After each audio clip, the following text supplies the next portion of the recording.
खुदाम यसुम मसीह जिस पर ईमान रखने के वसीले हम हमेशा की ज़िंदगी पाते हैं, उसी के नाम में आपकी सलामती हो। बाइबल मुकद्दस की कोई भी आयत जिसके बारे में, जिसकी तशरीह के बारे में मुख्तलिफ नज़रियात पाए जाएं, तो इसका मतलब होता है कि ये एक मुश्किल आयत है। और मत्ती 19 बाब और उसकी 24 आयत का शुमार भी ऐसी ही आयत में होता है, जिसमें लिखा है कि ऊंट का सुई के नाके में से गुजर जाना इससे आसान है कि दौलतमंद खुदा की बादशाही में दाखिल हो। तो जैसे मैंने कहा कि इस वाली आयत के बारे में मुख्तलिफ नज़रियात पाए जाते हैं जिन पर हम बात करेंगे। तो इस वाली आयत का ताल्लुक एक वाक़े से है जो कि हमें मत्ती 19 बाब उसकी 15 से 30 आयत में मिलता है, जिसमें हमें बताया गया है कि एक नौजवान शख्स है जो कि दौलतमंद है। वो मसीह यीशु के पास आता है और खुदावंद यीशु से सवाल करता है कि मैं क्या करूं कि मैं हमेशा की ज़िंदगी पाऊं। यीशु मसीह बताते हैं कि जो शरीयत में लिखा है वो तो तुम्हें मालूम ही होगा। वो कहता है बिल्कुल मुझे मालूम है, और दरअसल शरीयत की मैं सारी बातों पर पहले ही अमल करता हूं। जिसके जवाब में यीशु मसीह कहते हैं कि फिर अगर तू कामिल होना चाहता है तो अपना सारा कुछ बेचकर गरीबों को दे दे और मेरे पीछे हो ले। और यीशु की ये बात सुनकर वो उदास होकर चला जाता है, जिसके जवाब में यीशु मसीह ने ये वाली आयत बोली जिसका मैंने अभी जिक्र किया। तो अब यीशु मसीह के इन अल्फाज को समझने के लिए मुख्तलिफ नज़रियात पेश किए जाते हैं कि यीशु के इन अल्फाज का दरअसल मतलब क्या है। तो उनमें से पहला नज़रिया काफ़ी मकबूल है और गालबन आपने सुना भी होगा, और कहा जाता है जो बाज़ ऐसे मुफस्सरीन हैं, बाज़ ऐसे स्कॉलर्स हैं, वो इस बात पर जोर देते हैं कि किसी ज़माने में यरूशलेम में एक दरवाज़ा होता था जो बड़ा दरवाज़ा था, और जब ईद वगैरह होती तो उसको खोल दिया जाता था ताकि लोग उसमें से आसानी से गुजर सकें और हर तरह के जानवर गुजर सकें। लेकिन फिर आम दिनों में वो दरवाज़ा बंद रहता था और उसके अंदर, बड़े दरवाजे के अंदर एक छोटा दरवाज़ा लगा हुआ था जिसको आम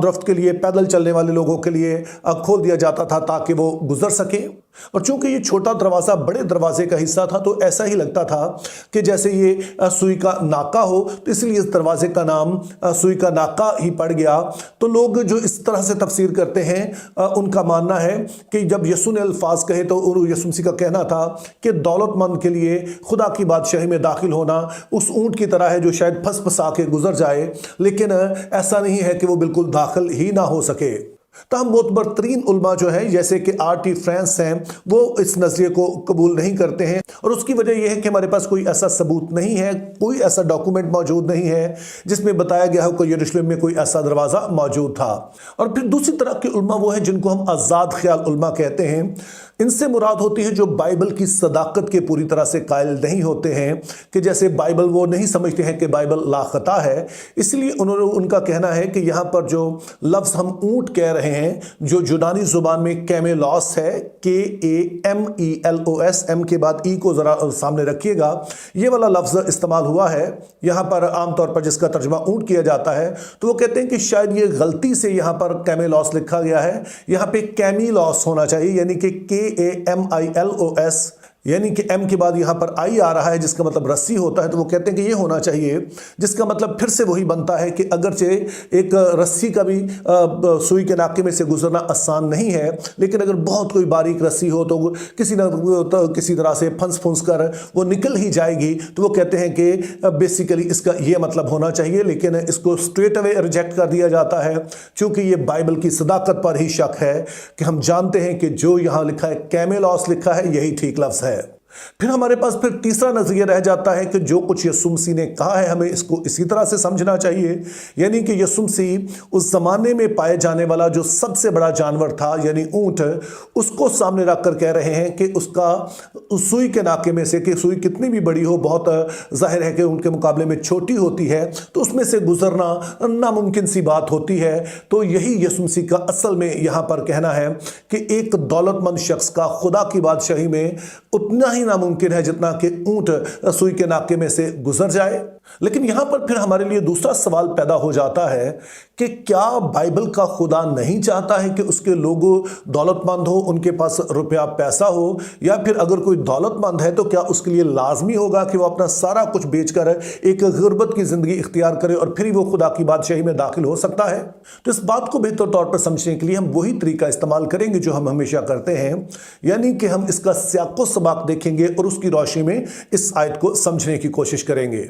तो इसके लिए पहली चीज हमने ज़हन में रखनी है कि यीशु मसीह यहां पर एक मुहावरा इस्तेमाल कर रहे हैं। अगरचे कि यीशु मसीह ने इस मुहावरे को थोड़ा सा मॉडिफाई किया, क्योंकि उस जमाने में एक जो मुहावरा बोला जाता था कि एक हाथी का सुई के नाके में से गुजरना आसान है, लेकिन यीशु मसीह यहां ऊंट इस्तेमाल करते हैं, क्योंकि हाथी इस इलाके में कॉमन नहीं पाए जाते थे, जबकि ऊंट हर किसी को पता था कि ऊंट क्या होता है। तो यीशु मसीह इस बात की मिसाल दे रहे हैं कि सबसे बड़ा जो एक जानवर है इस इलाके में, और जो फिर सुई नाक को जो सबसे छोटी ओपनिंग है उसमें से जैसे नहीं गुजर सकता है, तो ठीक वो इस मुहावरे का इस्तेमाल करते हैं। और मुहावरों के बारे में आप जानते हैं कि इसमें आमतौर पर हाइपरबॉलिक लैंग्वेज इस्तेमाल होती है,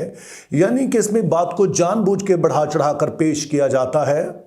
ताकि इस बात का ज्यादा इंपैक्ट महसूस हो। जैसे कि हम उर्दू जुबान में भी ऐसे मुहावरे बोलते हैं, जैसे हम कहते हैं कि दिन दुगनी रात चौगनी तरक्की करना, कि दिन को आपको दुगना मुनाफा मिल रहा है, रात को आपको चुगना मुनाफा मिल रहा है। तो जाहिर है कहीं पर भी ऐसा नहीं होता है। इसका सिंपली मतलब यह है कि कोई शख्स बड़ी तरक्की कर रहा है, या फिर कहा जाता है कि मैं अपने मकसद को हासिल करने के लिए आसमान जमीन को एक कर दूंगा। तो इसका यह मतलब नहीं है कि वाकई कहीं पर जाकर वो इन दोनों को आपस में मिला देंगे। इसका सिंपली मतलब यह है कि मेरे बस में जो कुछ भी है, जितना कुछ मैं कर सकता हूं वो मैं करूंगा। तो ठीक यीशु भी इस मुहावरे में हाइपरबॉलिक लैंग्वेज इस्तेमाल कर रहे हैं। फिर इस हवाले से दूसरी चीज हमने इसका सियाको सबाक, एक तो जो हवाला हमने पढ़ा, लेकिन इससे पहले भी कुछ हुआ है जिसे हमें मद्देनजर रखना है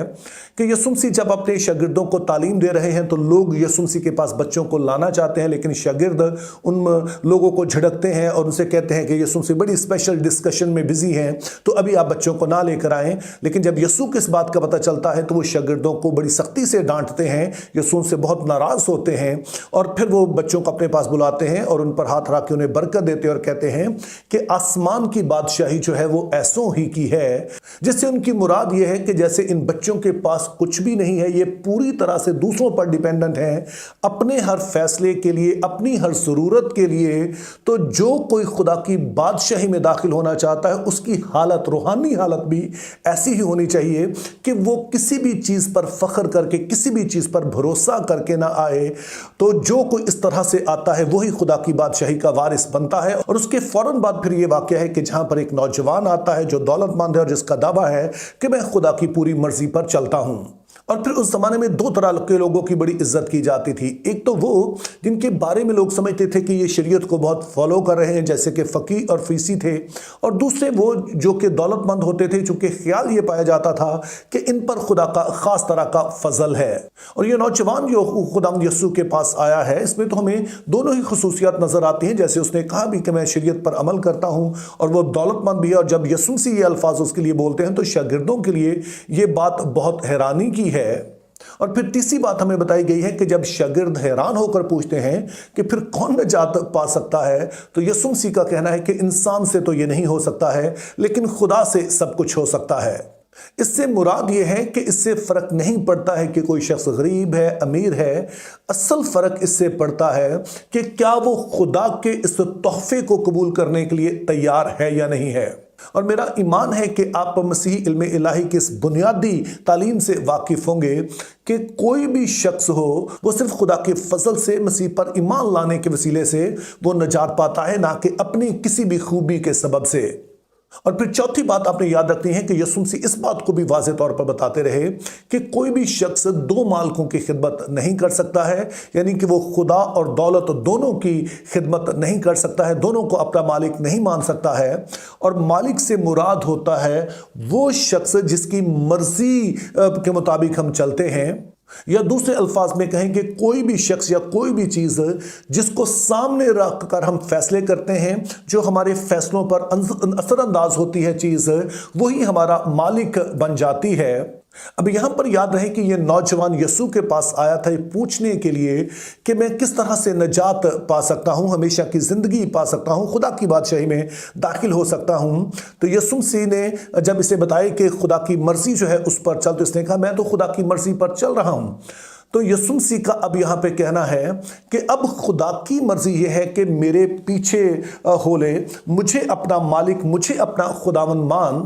और इस वक्त तेरे लिए मेरी मर्जी यह है कि अपना सारा कुछ बेच दे और मेरे पीछे हो ले।